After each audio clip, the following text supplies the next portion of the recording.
ओम नमः सिद्धेभ्य ओम नमः सिद्धेभ्य। अनंतानंत सिद्ध परमेष्टि भगवान की, चैतन्य चमत्कारी चिंतामणि पार्श्वनाथ भगवान की, भगवान के समाव शरण की, संत श्रोमणयाचार्य भगवान गुरुदेव श्री विद्यासागर जी महाराज की, पूज्याचार्य श्री समय सागर जी महाराज की जय। कुंडलपुर के बड़े बाबा की। बोलिए परम पुण्य व्यापक श्रवण श्री 61 वीर सागर मुनि महाराज की। जीवन में कुछ कार्य ऐसे होते हैं व्यक्ति को स्वयं अपने हाथों से ही करना चाहिए। वो कार्य दूसरों के हाथों से कभी शोभा नहीं देते हैं। जैसे माता पिता की सेवा अपने ही हाथों से की जाती है, पुत्र की उत्पत्ति दूसरों से नहीं कराई जाती है, दान अपने हाथों से दिया जाता है और दान स्वयं के द्रव्य का दिया जाता है। पर द्रव्य का यदि दान दिया जाए तो वह सदोष माना जाता है। परव्यपदेश एक दान का अतिचार आता है। द्रव्य सामग्री दूसरों की होती है और आप देते हो। मान लीजिए आपने अपने घर में चौका लगाया, ठीक है, सवेरे से खूब मेहनत की और कोई व्यक्ति पड़ोसी का अपनी थाली लेकर के आ जाए और सारे आइटम वो अपने अपने चलाने लगे और आपके चौके का कुछ ना चले तो कैसा लगेगा आपको? अच्छा लगेगा? क्यों? अरे महाराज जी ने पूरा, आचार्य भगवान ने पूरा ले लिया। यदि आप ही दूसरे का चलाने लगे तो और कैसा रहेगा? सामग्री दूसरे के चौके की थी और आप ही चलाने लगे तो पुण्य मिलेगा? पुण्य तो मिलेगा, नो डाउट। ऐसा नहीं मिलेगा। कितना मिलेगा? जैसा एक सेल्समैन को मिलता है। सेल्समैन रहता है शॉप में, सवेरे से शाम तक खूब मेहनत करता है, जितने कस्टमर आते हैं खूब बेचता है, लेकिन कमाई किसकी होती है? बॉस की होती है कि नहीं? मालिक की, ओनर की होती है कमाई। हाँ, सेल्समैन की भी है, सैलरी मिलती है, थोड़ा सा बोनस मिल जाएगा। जितना कस्टमर का इनफ्लो अधिक रहेगा, कस्टमर जितने अधिक रहेंगे तो थोड़ा सा बोनस बॉस खुश होकर के दे देगा। लेकिन मेजर इनकम किसको होती है? ओनर को ही होती है। ऐसे ही दान के साथ भी है। जिसका द्रव्य होता है उसको पुण्य मिलता है, और कोई व्यक्ति दूसरे के द्रव्य को चढ़ा रहा है, पुण्य तो मिलेगा, पर कितना मिलेगा? जितना पुण्य सेल्समैन को मिलता है। तो आप लोग इंद्र इंद्राणी बनकर के यहाँ पूजा कर रहे हो, कितना पुण्य कमाना चाहते हो? अब जो द्रव्य देगा उसका चढ़ा, उसके लिए कमा रहे हो, उसके लिए नौकरी कर रहे हो क्या? जय भाई बता देना थोड़ा सा, किसके लिए?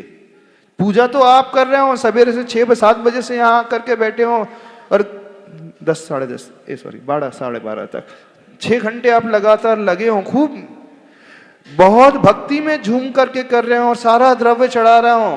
किसका द्रव्य चढ़ा रहे हो? मंदिर का, कमेटी का। तो कमेटी को पुण्य मिलेगा? कमेटी को भी नहीं मिलेगा। अब कमेटी कहीं कमा तो नहीं है, कमेटी भी किसी से लेकर के देगी। तो जो द्रव्य दान देता है सारा का सारा पुण्य तो उसके खाते में चला गया। फिर क्या आप नौकर बनकर क्या पूजा कर रहे हो? क्या बनिया हो? बताओ कैसा करना चाहिए? तो कितने लोग इस विधान में जो बैठ करके पूजन कर रहे हैं, इंद्र इंद्राणी बन करके, पात्र बन करके दूसरों का द्रव्य चढ़ाना चाहते हैं? हाथ खड़ा कर ले। कोई नहीं। अच्छा, कितने अपना द्रव्य चढ़ाना चाहते हैं? तो जितने दिनों से आप पूजा कर रहे हैं तो अपना द्रव्य लेकर के आ रहे हो? थोड़ा थोड़ा अपना ला रहे हैं, एक मुट्ठी ला रहे हैं और 6 घंटे पूरा अर्घ चढ़ा रहे हो। एक अर्घ में एक चावल का दाना, दूसरे में दूसरा दाना, 1 दाना, 2 दाना, 3 दाना, 4 दाना, और सारा विधान हो गया। सहस्त्र नाम विधान, 1008 नामों से और 1008 चावल के दानों से। गजब है आपकी भक्ति। बहुत मितव्ययी हैं आप लोग, है ना? अनर्थ दंड बिल्कुल नहीं करते। आपने बहुत अच्छा धर्म समझ लिया है ना। अनर्थ दंड नहीं करना चाहिए, अननेसेसरी चावल नहीं चढ़ाना चाहिए। क्यों? मालिक के पेट में तो जाने वाले। मालिक के घर में खीर बनेगी इसलिए। जैसा द्रव्य चढ़ाओगे, जितनी क्वांटिटी का चढ़ाओगे, वैसा ही पुण्य मिलेगा, वैसे ही कर्मों की निर्जरा होगी। तो भर भर के चढ़ा रहे हो कि कंजूसी से चढ़ा रहे हो? भर भर के। क्यों? कमेटी का तो द्रव्य है इस कारण भर भर के। कहां गलती कर जाता है श्रावक, ये समझ नहीं पाता। वो विधान करता है, बड़ी बड़ी पूजा करता है, लेकिन वो दूसरों का ही द्रव्य चढ़ाता है और एक सेल्समैन बन करके रह जाता है। बड़ा तरस आता है आप लोगों को देख करके। कैसे बनिया हो आप लोग, कैसे बनिया हो? बनिया वो होता है जो रेती में से तेल निकाल लेता है। बनिया वो होता है जो गंजे को भी कंघी बेच देता है। कहाँ गए मंत्री जी? कहाँ गए? कहाँ महामंत्री कहाँ है? हाँ आशीष कहाँ दिख नहीं रहे? आए नहीं क्या? कहाँ है? बुलाना थोड़ा सा। हाँ, बनिया कौन होता है? जो गंजे को भी कंघी बेच दे, जो मिट्टी में से मिट्टी को सोना बना दे। और नागपुर के बनिया कैसे हैं बताइए? कमाने वाले हैं ना। तो दुनिया के क्षेत्र में जब आप कमाई करते हो तो धर्म के क्षेत्र में क्या करना चाहते हो? कमाई ही करना चाहते हो। तो द्रव्य अपना चढ़ाओगे कि पड़ोसी का? अपना। तो कहां से आएगा? कहां से आएगा? कमेटी वालों ने व्यवस्था की उसमें से। अच्छा एक बात पूछते हैं, एक दिन की पूजा में कितना द्रव्य चढ़ता होगा? एक पर थाली भैया जी, एक थाली में कितना द्रव्य चलता होगा? 100 रुपये का चढ़ जाता तो एक विधान करता होगा एक दिन की में कितना? 11 रुपये, 100 रुपये। और पूरी क्वांटिटी 2 किलो चावल हो जाता होगा एक थाली में। बादाम, लौंग, चिटक, श्रीफल, केसर, हाँ कितना हो जाएगा? एक थाली की वैल्यू कितनी हो जाएगी? 6 घंटे की पूजा हो रही, कितनी हो जाएगी? जय कुमार जी बनिए जल्दी हिसाब किताब लगा के बताओ जल्दी से। 500 रुपए, ठीक है। घी, श्रीफल, जगह, उसका किराया, हम आपको निर्माल से बचाना चाह रहे हैं। हाँ, इतनी इलेक्ट्रिसिटी यूज कर रहे हो, अपनी मैटिंग बिछी है, इतना पूरा बाजोटा चौकी लगी है, बर्तन लगे हुए हैं, इतना बड़ा स्टेज बना है, समावसरण लगा है, म्यूजिक सिस्टम लगा है, संगीतकार है, प्रतिष्ठाचार है, भोजन है। हाँ, तो एक दिन का कितना हो जाएगा अरविंद मंदिर वाले? हिसाब किताब बताओ। पर हेड कितना हो जाएगा? अरे माइक लेके बोलता, देखो हमको आवाज नहीं आ रही है। हाँ वो कॉर्डलेस दो उनको। हाँ हाँ हाँ बता दो अरविंद भैया, बता दो। अरे बता दो ना हिसाब किताब। महाराज जी टोटल कर कम से पर डे का 16 लाख रुपए लग रहे हैं टोटल। अरे पर डे की हम बोल रहे हैं, पर हेड की बात कर रहे अभी बनियागिरी सिखा रहे हैं हम आपको। 5,51 रुपए पर डे, पर हेड कम से कम 1100 रुपए पर हेड। अरे थोड़ा हाँ, महामंत्री की तो गंजे को पंगी बेचने की ऐसी जाति बताएंगे मंत्री में। हाँ बता, हाँ हाँ बताओ। देखो हम चाह रहे हैं आप लोग गरीब ना रहो। आज बड़ा पता नहीं क्यों मन हो रहा है कि जितने इंद्रनानी बैठे हैं सब बहुत अमीर बनकर के यहाँ से लौटे, और आपका साल आने वाला बहुत अमीरी वाला बीते है। हमारी भावना ऐसी हो रही है आज, पता नहीं क्यों ऐसे भाव हो रहे हैं आज। लगभग 16 लाख के आसपास। नहीं मैं कैलकुलेशन पूरा बता रहा हूँ। हाँ 16 लाख के आसपास का खर्चा है, और एक व्यक्ति को कम से कम 11,000 रुपये एवरेज खर्चा आएगा एक बैठे हुए पर हेड, पर इंद्रानी जोड़ा। हाँ, तो यदि आप 11,000 दे रहे हो तो बिल्कुल एहसान नहीं कर रहे, कोई दान नहीं दे रहे हो। सुनना, दान नहीं दे रहे हो, दान तो इसके बाद शुरू होगा, और उससे कम दे रहे हो तो निर्माल का सेवन कर रहे हो। अब क्या लेकर के जाना चाह रहे हो आप लोग? थोड़ा बताओ। वैसा किया जी, बनियागिरी हैं सब लोग, क्या क्या लेके जाओगे यहां से? यहां से कुछ लोग कर्जा भी लेकर के जाएंगे, कुछ लोग नुकसान भी लेकर के जाएंगे। बिल्कुल सत्य कह रहे हैं जो विधान में बैठे हैं। यहाँ से कुछ लोग जाएंगे जब उनका साल जो है नुकसान वाला बीतने वाला है, फाइनेंशियल लॉस होने वाला है, बजट निकाल करके देख लेना 31 मार्च को। अभी कुछ लोगों का फाइनेंशियल लॉस होने वाला है और कुछ लोगों का फाइनेंशियल प्रॉफिट एकदम शूट अप करने वाला है। हिसाब किताब बता रहे हैं, डरा बिल्कुल नहीं रहे, बनियागिरी के हिसाब से समझा रहे हैं। 31 में मार्च को जब आपकी बैलेंस शीट बनेगी तो कुछ लोगों की बैलेंस शीट जो है नेगेटिव में आ जाएगी और कुछ लोगों की बैलेंस शीट एकदम शूट अप हो जाएगी। किनकी नेगेटिव में आ जाएगी? जो दूसरे का द्रव्य चढ़ाएगी, जो निर्माल्य का सेवन करेंगे। और किनकी शूट अप हो जाएगी? अब एवरेज किसकी रहेगी? जो बैलेंस बनाएंगे, जितना लिया उतना दिया, तो उनकी एवरेज रहेगी, no profit no loss, break even. और अब बताओ हिसाब किताब। मिनिमम जो 11,000 रुपए देंगे वो उनके 11 में तो एवरेज है, जितनी एवरेज उतनी बैलेंस शीट रहेगी। हाँ, और जो 11,000 से 21,000 51,000 या और राशि बढ़ाएंगे और निश्चित ही उनकी बैलेंस शीट ऊपर जाएगी। अब आपको क्या चाहिए? लास्ट ईयर का जैसे प्रॉफिट चाहिए? जय भैया बता दो, लास्ट ईयर जितना था उतना ही चाहिए? बैलेंस शीट कैसी रहना चाहिए इस साल की? 31 मार्च को फाइनेंशियल ईयर एंड आएगा जब। गुरुदेव, मैं एक बात पूरी समाज की तरफ से बोलना चाहता हूँ कि निश्चित ही हम लोग पिछले 10 वर्षों से बहुत देते आ रहे हैं। नहीं, मैं एक बात कंप्लीट कर लेता हूँ। हम लोग बहुत देते आ रहे हैं और हर आदमी मंदिर निर्माण से जब से जुड़ा है, सब लोग बहुत मंदिर ने दिल से भावना उसके लिए विशेष विशेष सबको आशीर्वाद जी। उसमें बहुत पुण्य आपने कमाया है बहुत। लेकिन पिछले 2022 के चतुर्मास के बाद लोगों ने अपनी मतलब क्षमता से बढ़कर के दान उसके लिए डबल आशीर्वाद सबके लिए। हाँ, दुगना आशीर्वाद।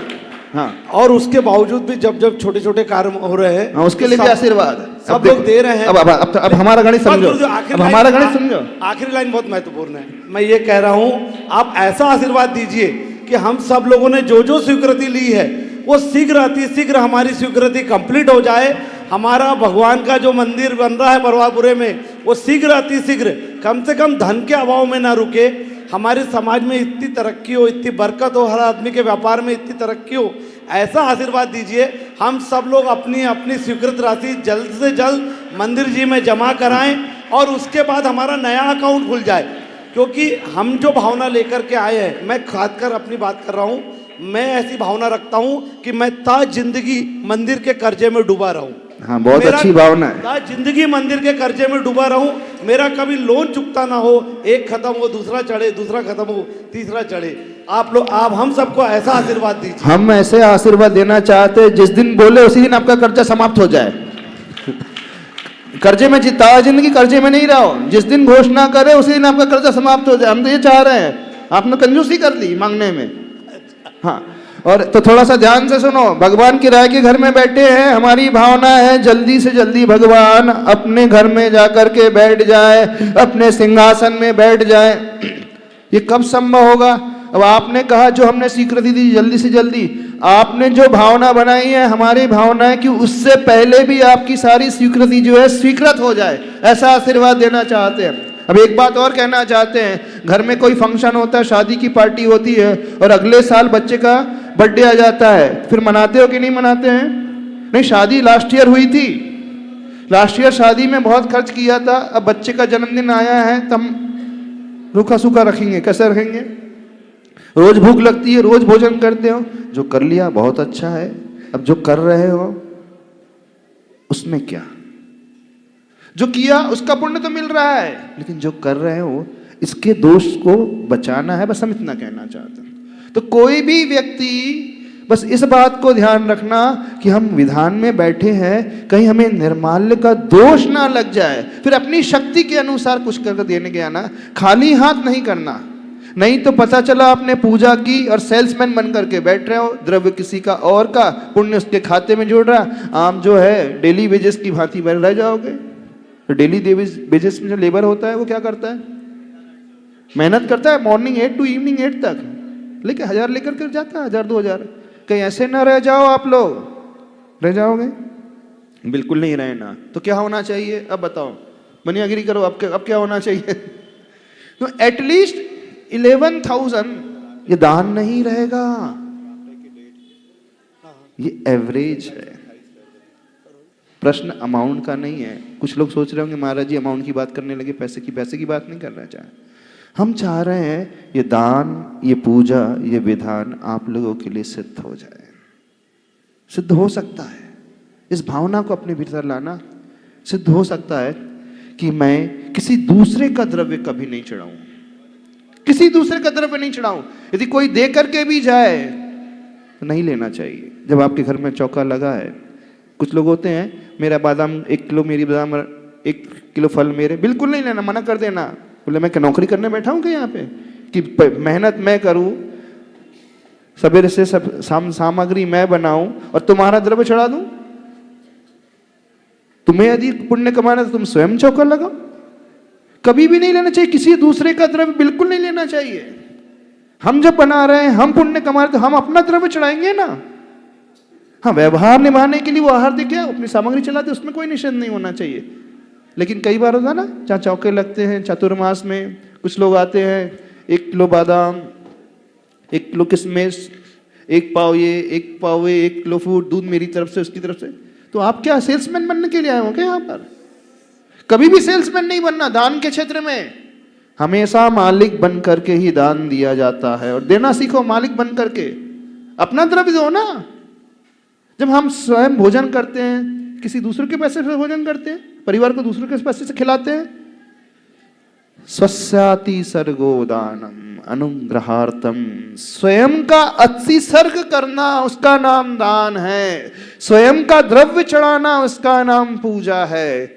स्वयं के द्रव्यों से भगवान के चरणों में आ जाना, स्वयं को भी और स्वयं के द्रव्य को, स्वस्य अतिसर्ग यानी स्व को भी अतिसर्ग कर देना, स्वयं को भी चढ़ा देना, स्वयं को अर्पण कर देना, और स्वस्य यानी स्वयं का धन को चढ़ा देना, सामग्री को चढ़ा देना, उसका नाम दान है।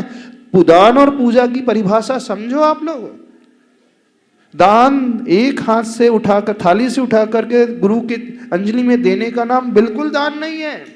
दान तो वो होता है जो स्वयं का द्रव्य है। तो दान का फल सबसे ज्यादा उसे लगता है जिसकी सामग्री होती है, जो माँ घर में सवेरे से बनाती है, सबसे ज्यादा पुण्य उसे लगता है। भले ही वो 1 ग्रास दे और पूरे आहार दूसरा चलाते रहे, लेकिन पुण्य किसके खाते में जाएगा? उस माँ के खाते में जाएगा जिसकी सामग्री है, जो मेहनत कर रही है।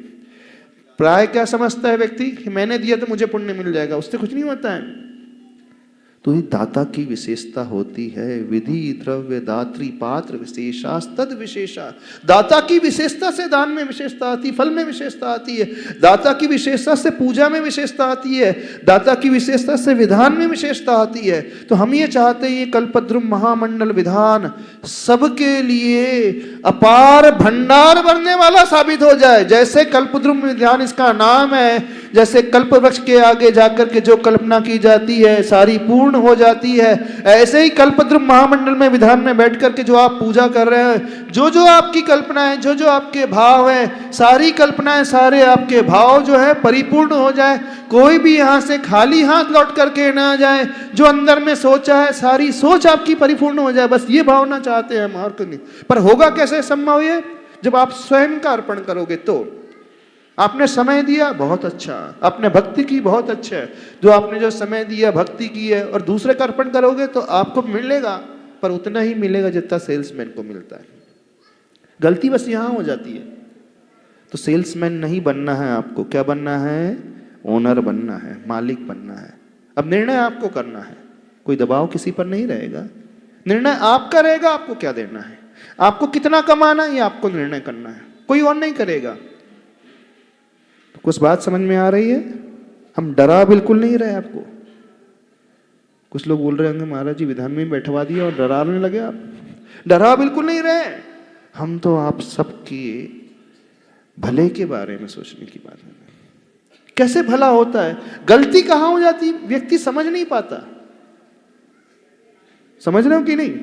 अब कुछ लोग आएंगे दिमागदार, हमने बोली तो ले ली है, जो बोली ली वो पुण्य के खाते में जा रही है, लेकिन जो द्रव्य चढ़ा रहे हो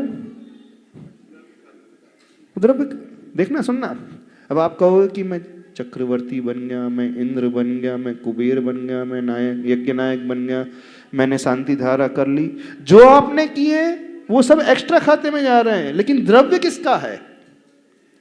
तो जो द्रव्य की सामग्री है उसके पेटे आप क्या दे रहे हो, वो आपके लिए वो बैलेंस करेगा, नलीफाई करेगा। जो आपने एक्स्ट्रा दिया उसका पुण्य अलग मिलेगा, नो डाउट। समझ रहे हो कि नहीं? तो एक भाव अपने मन में बनाना, जितना भी द्रव्य मैंने उपयोग किया, जितने इंद्रिय नहीं, उसके खाते आपको जितना देना वो अलग से दे देना, जितनी आपकी शक्ति है दे देना।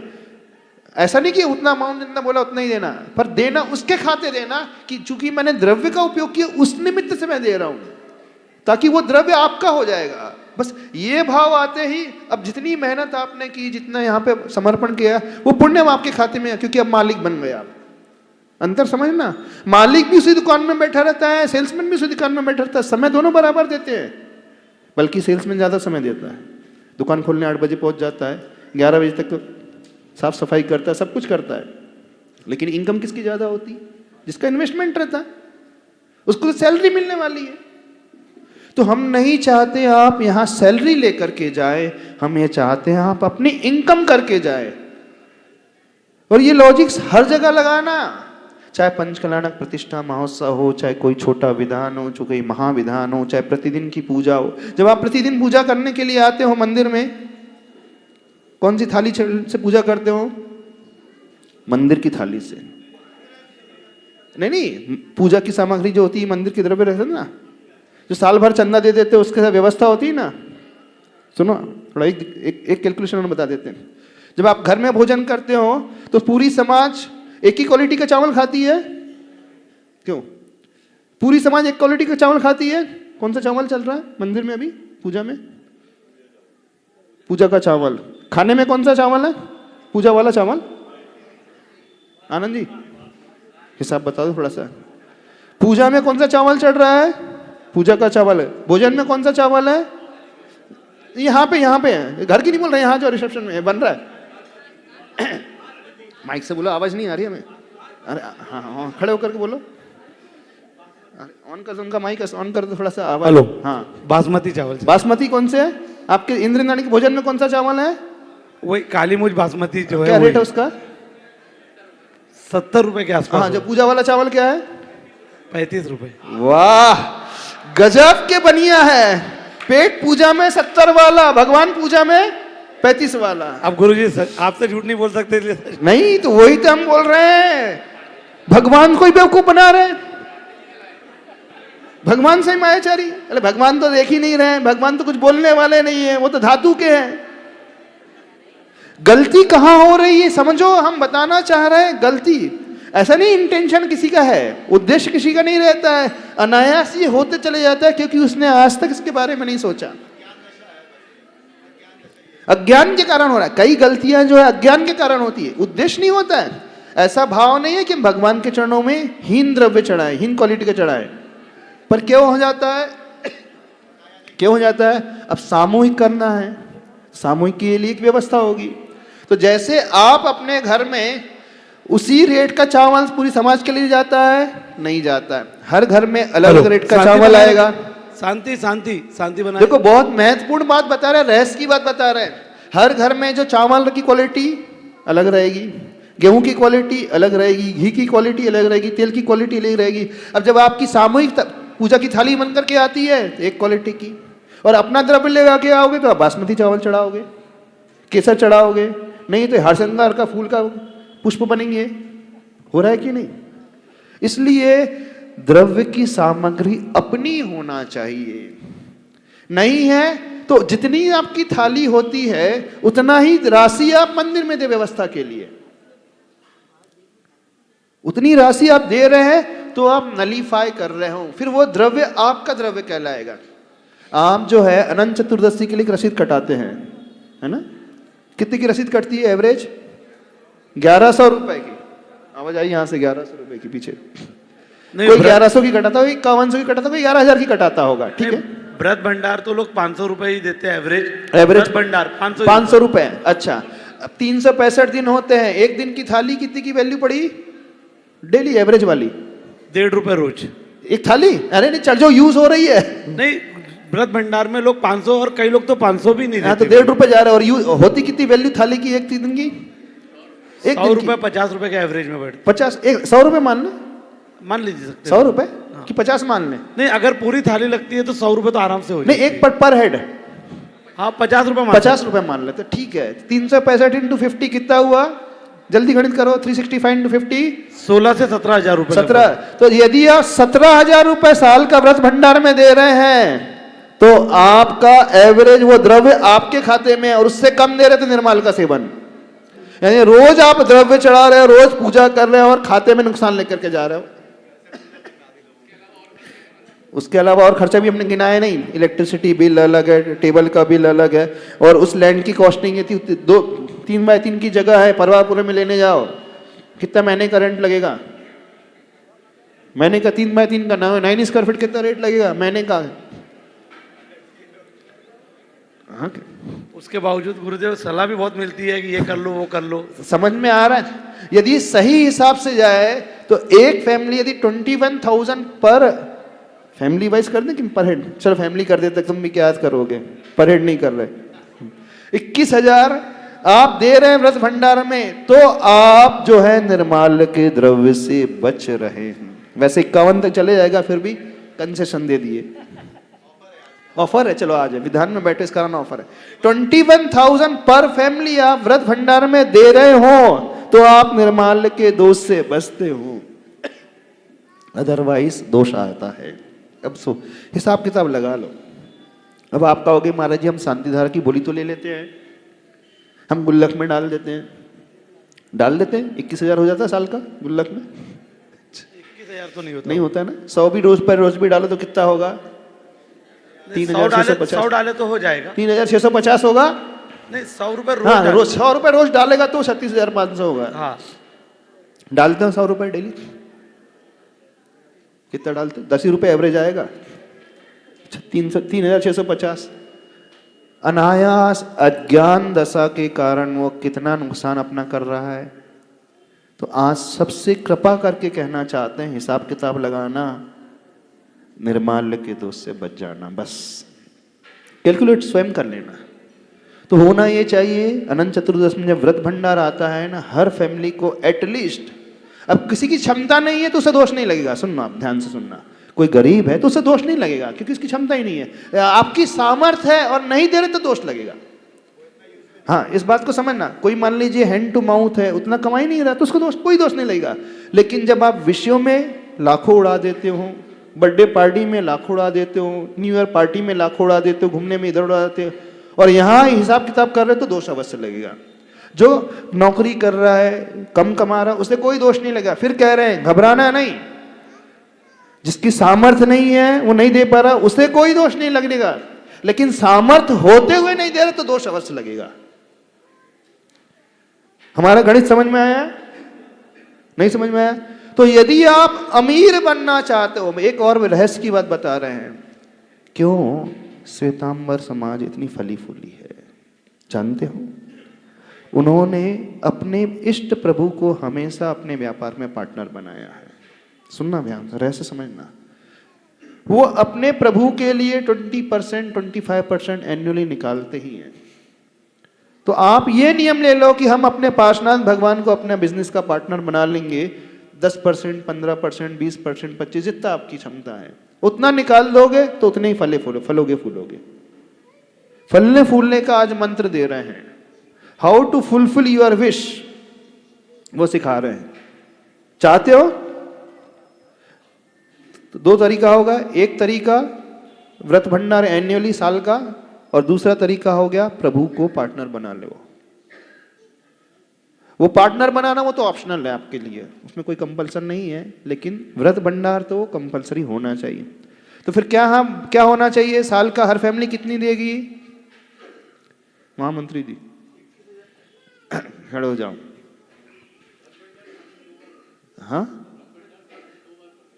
हाँ तो टोटल होना चाहिए। एनुअल कितना होना चाहिए?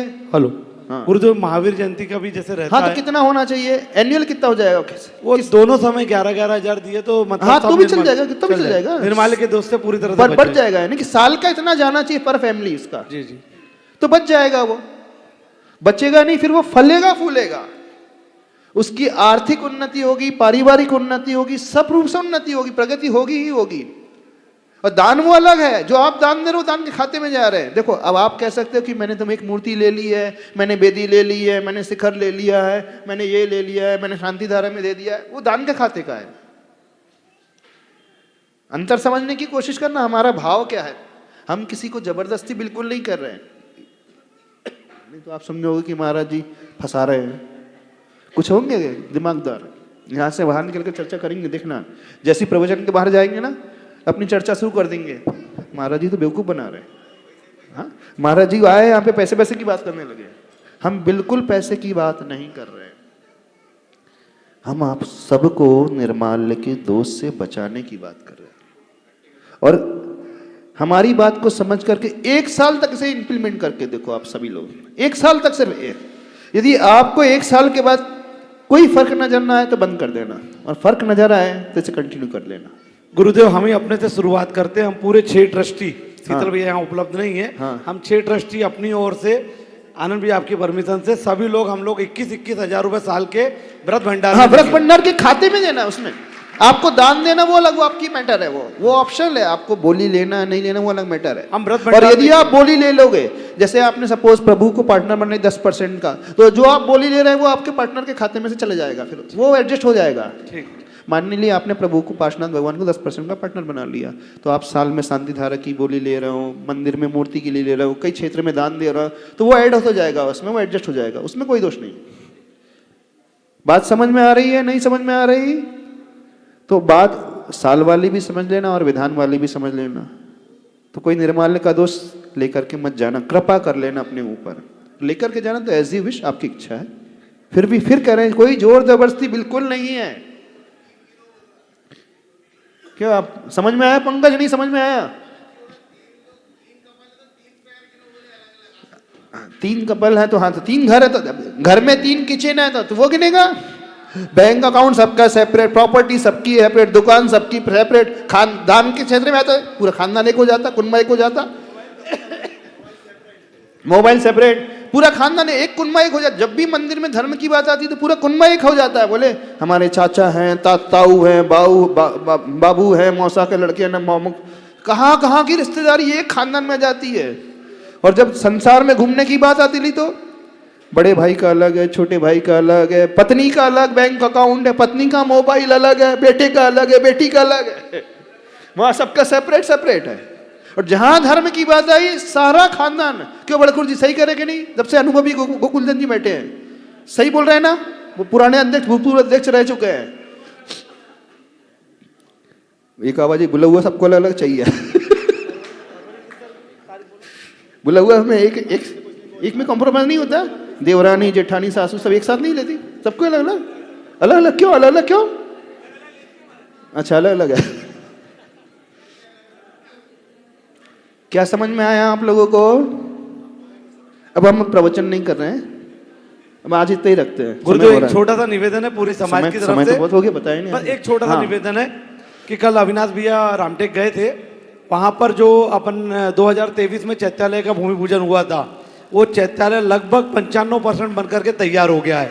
6000 स्क्वायर फीट का चैत्यालय, प्रतिभा स्थिल प्रतिभा, देखो चैत्यालय 6000 स्क्वायर फीट का, इतना बड़ा चैत्यालय कहीं होता ही नहीं है, मंदिर से बड़ा चैत्यालय।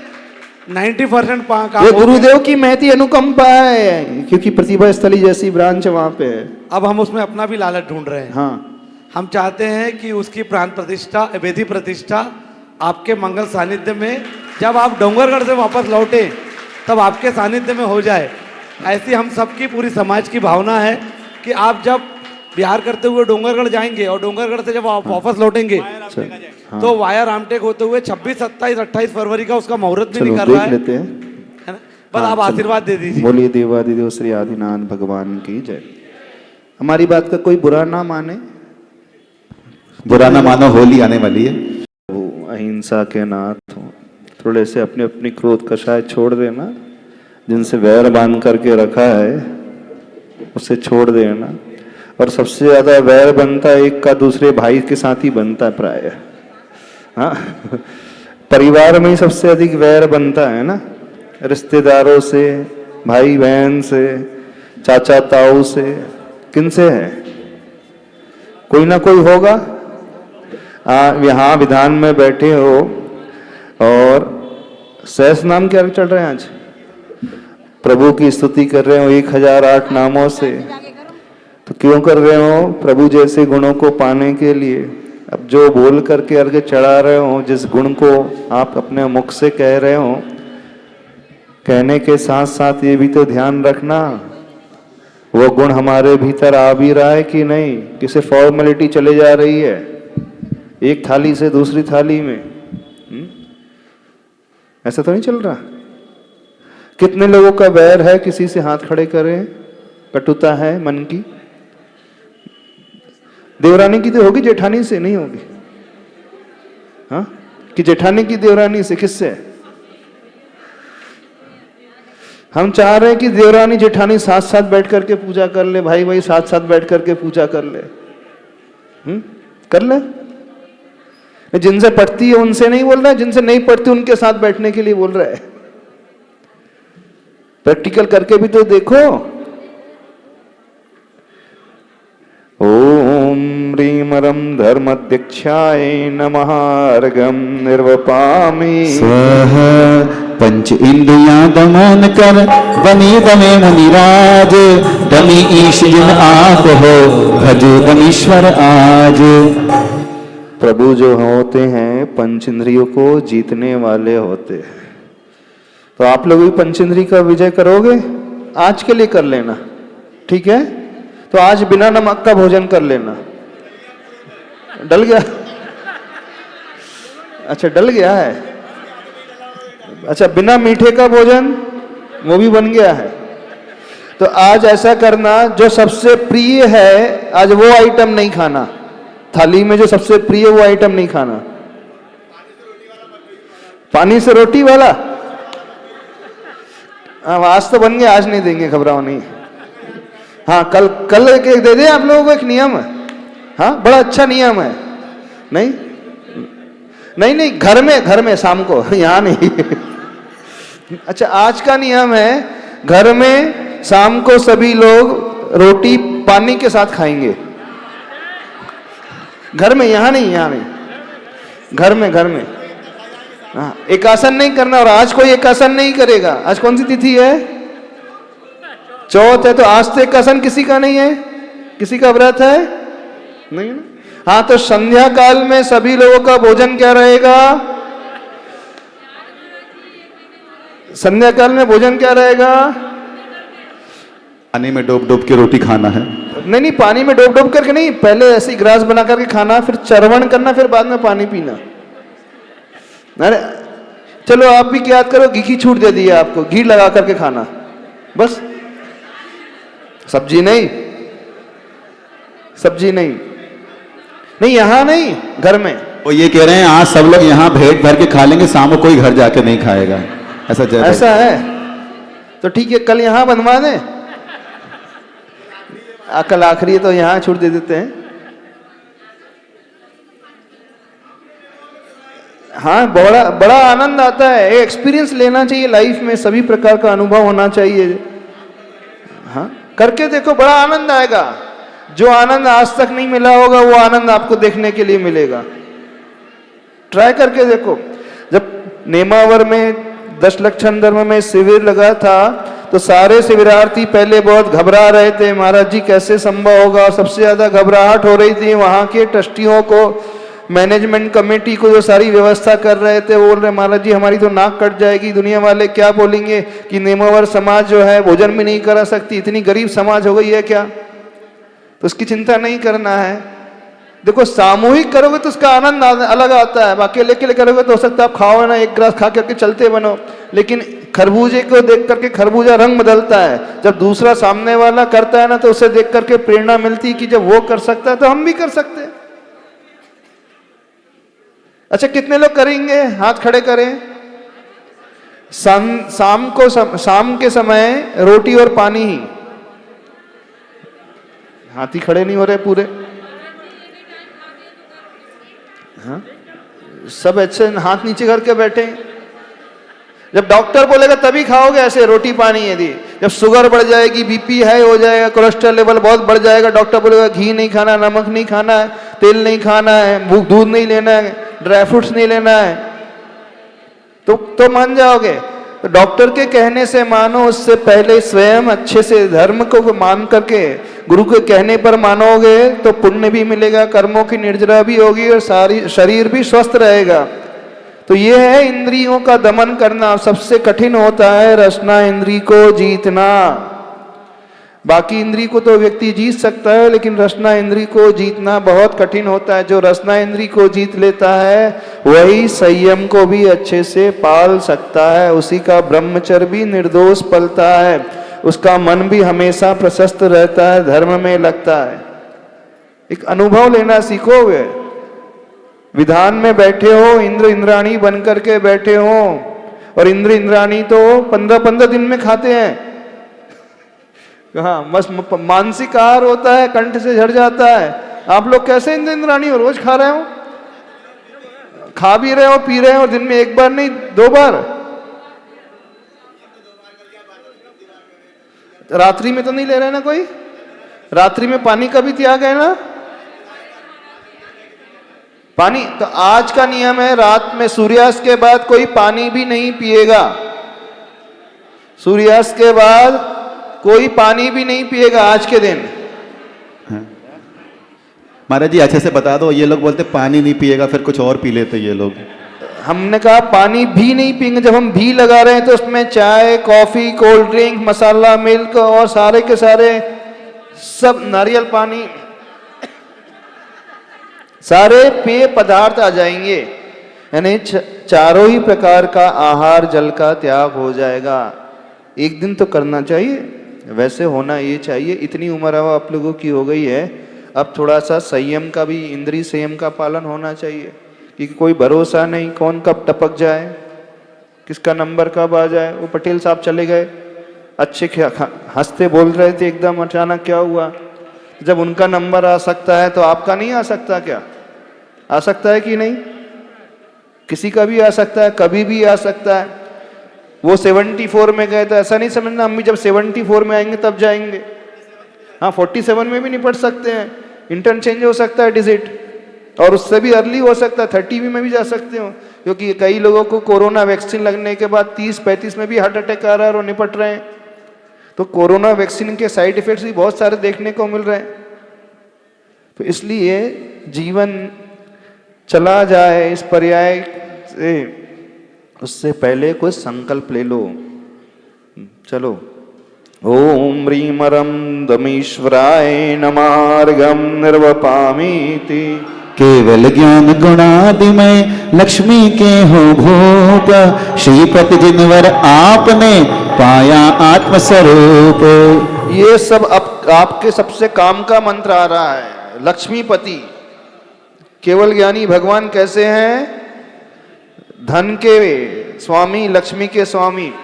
एक बहुत अच्छी बात बता रहे हैं, आप सभी लोगों को प्रभु को कैसे ध्यान रखते हुए अर्घ्य चढ़ाना चाहिए। हमेशा समो शरण में स्थित तीर्थंकर भगवान को विजुलाइज करते हुए अर्घ्य चढ़ाना चाहिए श्रावक के लिए, क्योंकि श्रावक को अर्थ की भी आवश्यकता होती है, धन लक्ष्मी की भी आवश्यकता होती है।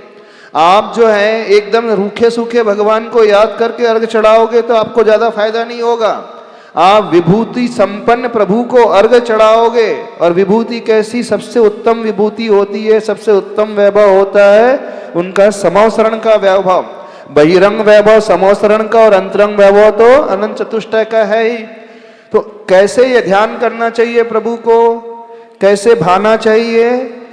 जैसे बेदी में बैठे थे, कई बार ऐसा होता है भगवान की बेदी एकदम रूखी सूखी होती है, अष्टप्रातिहार से रहित होती है, तो वहां पर भी जहां वैभव नहीं होता है तो उस वैभव रहित वेदी का प्रभाव भी ज्यादा नहीं मिलता है। वैभव सहित वेदी का, यानी अष्टप्रातिहार सहित जो वेदी होती है उसकी पूजा करोगे तो उसका प्रभाव अधिक मिलेगा। तो आप जब तीर्थंकर भगवान की पूजा करें, अर्घ्य चढ़ाएं, तो क्या विचार करना? समोसरण स्थित लक्ष्मी से संपन्न, बहिरंग लक्ष्मी से संपन्न और अंतरंग लक्ष्मी से संपन्न केवली भगवान तीर्थंकर भगवान को याद करते हुए और चढ़ाओगे तो वो सारे गुण मिलेंगे। अंतरंग गुण भी मिलेगा और बहिरंग वैभव भी मिलेगा। क्योंकि आप लोग मेन रूप से क्या चाहते हो? पैसा ही चाह रहे हैं, क्योंकि मंदिर का बहुत सारा देना है ना। सीधे बोलो ना महाराज जी बहुत देना है हाँ तभी बहुत कुछ देना है, तभी तो हमको मंदिर का वैभव देना है। तो कैसे ध्यान करना? समवसरण स्थित प्रभु को, लक्ष्मीपति केवली भगवान को याद करते हुए, चतुरंग लक्ष्मी से सहित, अनंत चतुष्टय से सहित। क्योंकि जैसी हम भावना बनाते हैं, जैसा हम विजुअलाइजेशन करते हैं, जैसी हम धारणा बनाते हैं, लॉ ऑफ अट्रैक्शन के अनुसार उसी प्रकार की वर्गणाओं को हम अट्रैक्ट करने लगते हैं। देखो, आपको भगवान से जो चाहिए उस प्रकार से ध्यान करते हुए प्रभु की पूजा करना चाहिए। यदि आप चाहते हो कि हे प्रभु मेरे भीतर उपसर्ग सहन करने की क्षमता आ जाए, तो कौन से भगवान की पूजा करना चाहिए? पार्श्वनाथ भगवान की विशेष, अथवा कौन से भगवान की जो गज कुमार केवली हो गए हैं, जिन्होंने उपसर्ग को विजय करके केवल ज्ञान प्राप्त किया है। 3 पांडव को याद रखते हुए, सुकुमार मुनि महाराज को ध्यान रखते हुए चढ़ाओगे तो आपकी शक्ति कैसी हो जाएगी? उपसर्ग को सहन करने की शक्ति हो जाएगी। यदि आप प्रभु से ज्ञान चाहते हो तो विशेष रूप से प्रभु के केवल ज्ञान गुण मंडित रूप को ध्यान रखते हुए अर्घ्य चढ़ाना चाहिए। यदि आप प्रभु से वीर चाहते हो तो अनंत वीर संपन्न तीर्थंकर भगवान का अर्घ्य चढ़ाना चाहिए। और यदि आप प्रभु से सुख चाहते हो, आपकी दृष्टि में सुख है, तो कैसा अर्घ्य चढ़ाना चाहिए? मैं अनंत सुख संपन्न आदिनाथ भगवान के चरणों में, अनंत सुख संपन्न पार्श्वनाथ भगवान के चरणों में अर्घ्य चढ़ा रहा हूं। भगवान तो अनंत गुण के धारी हैं। जब आप अनंत रूप से, सामान्य रूप से कहते हो तो आपका ध्यान एक जगह फोकस नहीं हो पाता। जैसे सूर्य के पास अनंत ऊर्जा होती है, अब वह सूर्य की किरणें चारों तरफ फैल जाती हैं, तो वो जब सूर्य की किरणें फैल जाती हैं तो वो कचरे के ढेर को जला देती हैं। बताइए, जलाती हैं? यदि जून के महीने का भी सूर्य हो और टेम्परेचर 48 डिग्री हो और दिन के 2 बजे है, छत पे कचरे का ढेर लगा है और सूर्य की किरणें फैल रही हैं, तो कचरा जल जाएगा? क्यों नहीं जलेगा? सूर्य के पास अनंत ऊर्जा है ना, नहीं जलेगा। लेकिन जल आ सकते हो। आपने एक लेंस रख दिया उसके सामने और फोकस कर दिया, तो जैसे ही लेंस रख करके फोकस करोगे तो वो ही सूर्य की किरणें उस कचरे को, ढेर को तुरंत जला देती है। अब वही सूर्य जो पहले था अब ढेर को नहीं जला पा रहा था, लेंस को लगाया तो तुरंत ढेर जलने लगा। ठीक ऐसे ही प्रभु भी हैं हमारे। तीर्थंकर भगवान कैसे हैं? अनंत गुण संपन्न है। जब आप सामान्य रूप से अर्घ्य चढ़ाओगे तो ऊर्जा तो मिलेगी लेकिन उतनी नहीं मिलेगी। लेकिन जैसे ही आपने एक लेंस लगा दिया, कौन सा लेंस? अनंत चतुष्टय का, अथवा लक्ष्मी संपन्न केवली भगवान, अथवा सुख संपन्न केवली भगवान, अथवा ज्ञान संपन्न केवली भगवान। तो 4 प्रकार के लेंस हो गए आपके पास। तो जैसे ही वो ध्यान को लगाया, उस गुण सहित फोकस रखते हुए, क्या फोकस किया आपने?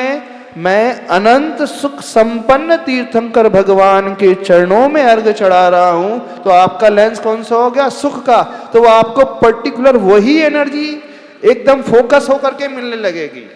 या आप ज्ञान चाह रहे हैं तो केवल ज्ञान संपन्न लेंस लगाना, तो आपका ज्ञान का विकास अपने आप हो जाएगा। तो हमें जो चाहिए पर्टिकुलर उस गुण को विजुलाइज करते हुए हम ध्यान करेंगे, अर्घ्य चढ़ाएंगे, पूजा का वह श्लोक गुनगुनाएंगे, तो हमारे इस भीतर जो है उसी प्रकार के पर्टिकुलर गुण अधिक रूप से आने लगेंगे। गुण तो सब आ रहे थे, जैसे सूर्य से किरणें सब फैल रही थी, लेकिन हमने फोकस नहीं किया था तो वो स्कैटर्ड हो जाती, चारों तरफ फैल जाती ऊर्जा।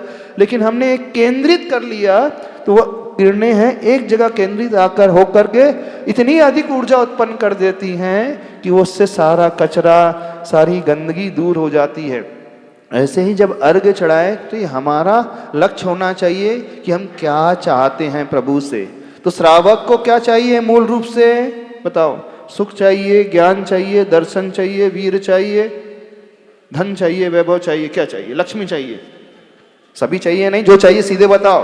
ये बोल रहे सभी चाहिए, सभी कुछ नहीं चाहिए किसी को, सभी नहीं चाहिए, कुछ नहीं चाहिए। मेन क्या चाहिए आपको? अंतरंग लक्ष्मी चाहिए ना? नहीं चाहिए अंतरंग लक्ष्मी? चाहिए भैया। तो बहिरंग लक्ष्मी संपन्न, अंतरंग लक्ष्मी संपन्न, समाव शरण स्थित तीर्थंकराय अनर्घ पद प्राप्त अर्घम अनुरूपामिति स्वा। ऐसा बोलोगे तो अभी चढ़वा नहीं रहे, चढ़ा दिया, चढ़ा दिया। हाँ तो देखो बड़ा अच्छा तरीका बता रहे हैं भगवान से कैसे गुणों को प्राप्त किया जाता है, और इसमें आपको कोई दोष नहीं लगेगा, आपकी सारी भावना भी पूरी हो जाएंगी और आपके सम्यक दर्शन में कोई दोष नहीं लगेगा, कोई आकांक्षा का दोष नहीं लगेगा। तो कभी भी थोड़ा सा दिमाग लगाया करो, बनिया बुद्धि का प्रयोग किया करो, हमारे लिए कोई दोष भी ना लगे और सब कुछ हमें मिल जाए। एक उदाहरण आता है ना, एक दादी का पोता हुआ जन्मजात अंधा था, दादी ने खूब भक्ति की, खूब भक्ति की, तो देवता प्रसन्न हो गए। तो देवता ने कहा मैं तुम्हारी भक्ति से प्रसन्न हूं, तुम कोई भी एक वर मांग लो। अब दादी तो बड़ी गरीब थी, बोली एक वर्ग में कैसे होगा, मैं गरीबी भी दूर करना चाहती हूँ, मैं चाहती हूँ कि मेरी पोते की आंख भी आ जाए, मैं चाहती हूँ कि मेरा पोता घूमने फिरने भी लगे, मैं चाहती हूँ सब कुछ मिल जाए। तो दादी ने क्या कहा, हे प्रभु आप मेरी भक्ति से प्रसन्न हो तो ऐसा करो कि मुझे ऐसा पोता मिले जो सोने की चम्मच मुख में लेकर के सारे संसार में घूमता हुआ दिग्विजय कर ले। क्या उसने वरदान मांगा? सोने की चम्मच लेकर के सारे संसार को देखते हुए दिग्विजय करते हुए जीत करके आ जाए, और मैं ऐसे पोते की आकांक्षा करती हूं, जबकि उसके पास कोई था ही नहीं। तो उसे पोता भी मिल गया, आंख भी मिल गई, वैभव भी मिल गया, शक्ति भी मिल गई, सब मिल गया। तो तरीका होता है मांगने का, प्रभु से मांगने का भाव नहीं है। कैसे भाव है ना, मैं अनंत सुख संपन्न, केवल ज्ञान अथवा अनंत लक्ष्मी संपन्न तीर्थंकर भगवान के चरणों में अर्घ चढ़ा रहा हूं। तो कभी रूखा सूखा प्रभु को नहीं देखना, कैसा विजुलाइज करना, समाव शरण में वो प्रभु बैठे हैं, अथवा वो जो बेदी बैठी, बेदी में बैठे, कैसी बेदी है, छत्र से सहित, चमर से सहित, भामंडल से सहित, और दिव्य पुष्प वृष्टि हो रही है, दिव्य ध्वनि खिर रही है, सोने का सिंहासन है, चांदी का सिंहासन है। ऐसे प्रभु के सामने मत चढ़ाओगे तो बहिरंग वैभव भी मिलेगा और अंतरंग भी मिलेगा। बोलो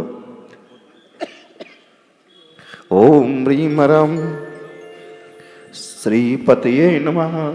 अर्घम द्रौपामति स्वाहा। चलिए एक अर्घ और 110 पूरे हो जाएंगे।